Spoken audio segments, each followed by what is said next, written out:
Hi guys, dito kami sa Santa. Kalabam, di ko mo ito poblasyon pa ito kalabam. Dito kami sa Tupig, barangay, papuntang barangay Calcap. Pero ito poblasyon. Kasi poblasyon ba Manila? Poblasyon na rin. Pero Bunaw yata itong area na ito. Hindi ko alam kung ano na natin. Pero poblasyon pa rin. Kung hindi pa kayo nakapunta or namimiss nyo yung inyong kasi may mga Ito bagong kalsada. may mga OFW na nanonood kasi sa channel Marami apartment. Yan. Marami tayo dito ng apartment kasi may school. trending yung apartment dito. Yan. Building yan.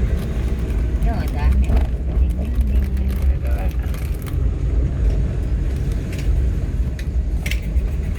Pero speaking of apartment, kung wala kayong time, suggest ko mag-ano na lang kayo MP2 or mag-deposit, time deposit. Kasi malaki rin yung capital eh. So kahit sabihin mong passive income yung apartment, maganda kayo. Siguro Commercial. malaki rin yung nagastos niya.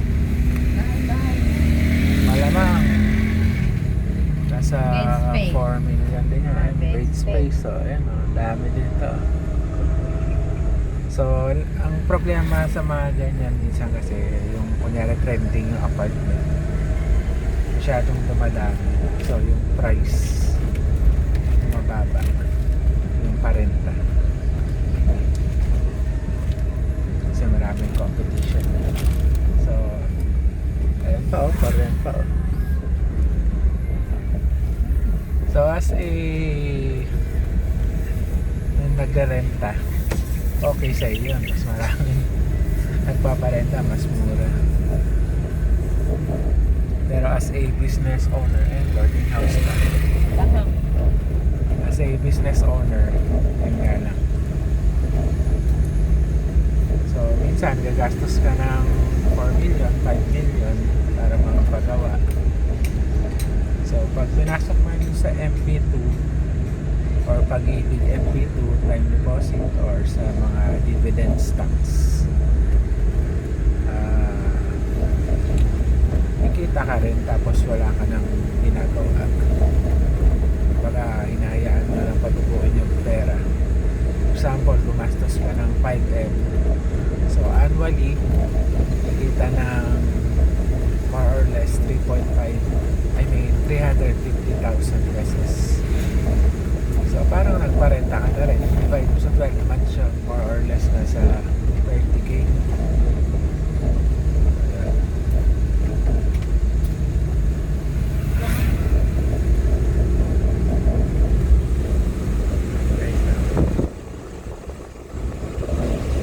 Gambot pa Bunaw.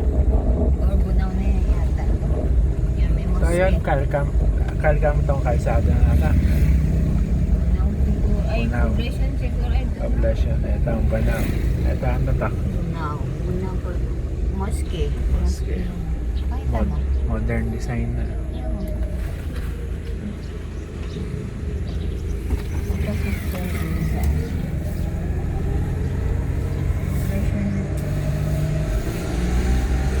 Yan, mosque din yan. Yan.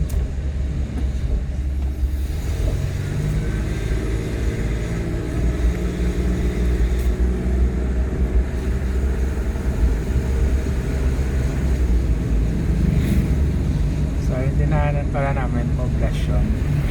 Pag kumanan ka doon kanina, Calca, yun yung Calca.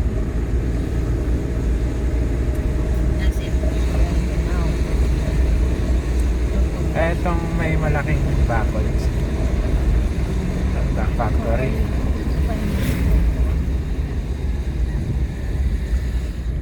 So wala pa. Ano yun? Manok. Manukan. Manukan. Ng tandang. Ayan, alagaan ng chicken.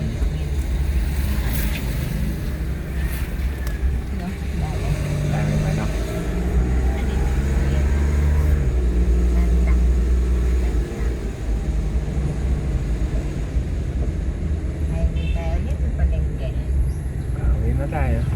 Palengke highway. Kahit saan. Pwede na, Pero palengke na lang. Close road daw eh. Close road. Pero open. Pero okay. Dito may mga boarding house pa rin dito.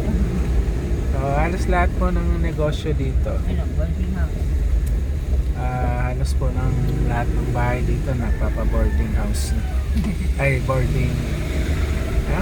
Then, boarding house. Boarding house na nagpapa-rent. Parang mga Space bed for rent. space, Bed spacer. apartment. Tinatay yun yan. Butasan. Ups.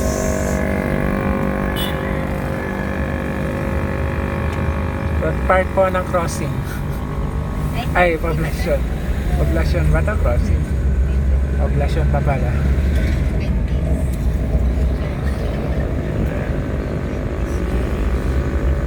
Tapos sunod yung CCP Church.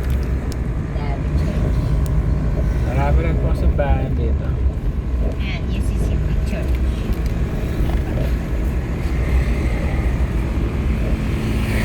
Ayan, church naman.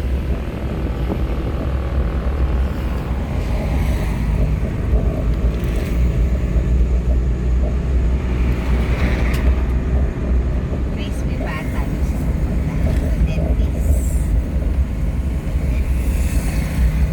Tapos ang makita si Grace may bata. Ay, ganun ka din. Si Gorgonio. Patas.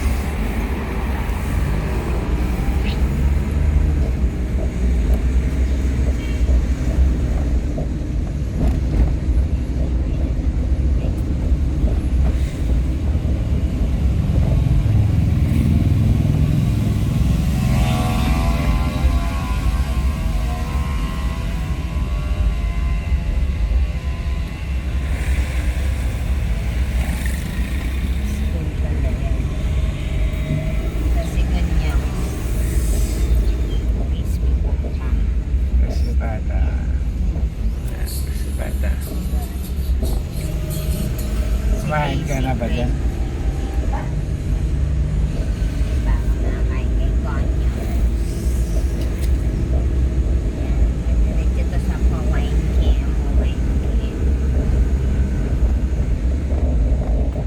Dami ng mga bahay na ginagawa business or commercial space whatever.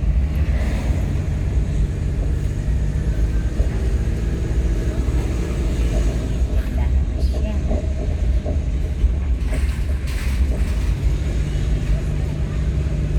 Ito ano, ito music.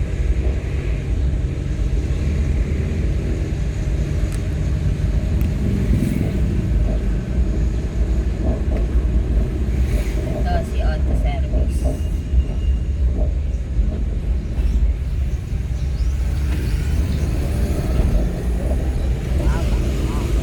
Guys, sundan na ako. Na, tire and Nandun ba yung aking ano, yung aking tarpaulin.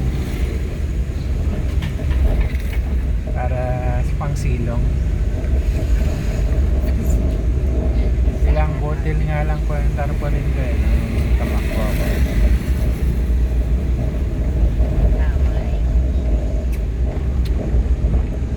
Okay, papunta na tayo sa palengke.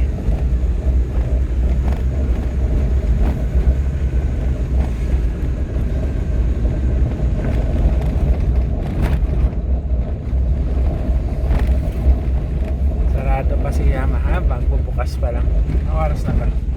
8:30. 9 siguro sila 8:57. nagbubukas. Mag-9 na, 8:57. Paungkay. Ito. Medyo maway ko. Maway tea, maway tea. Ayan. Ayan. Hindi na ako magka-comment. Ayun pa ginagawa.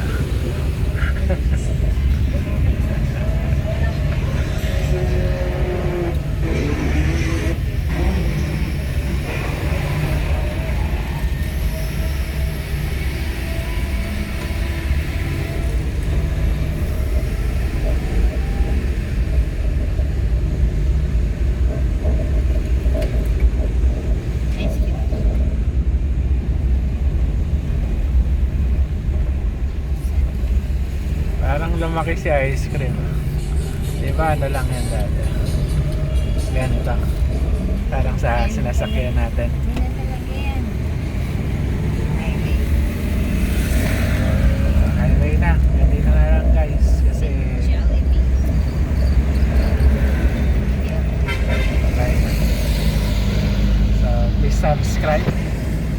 Subscribe kayo guys.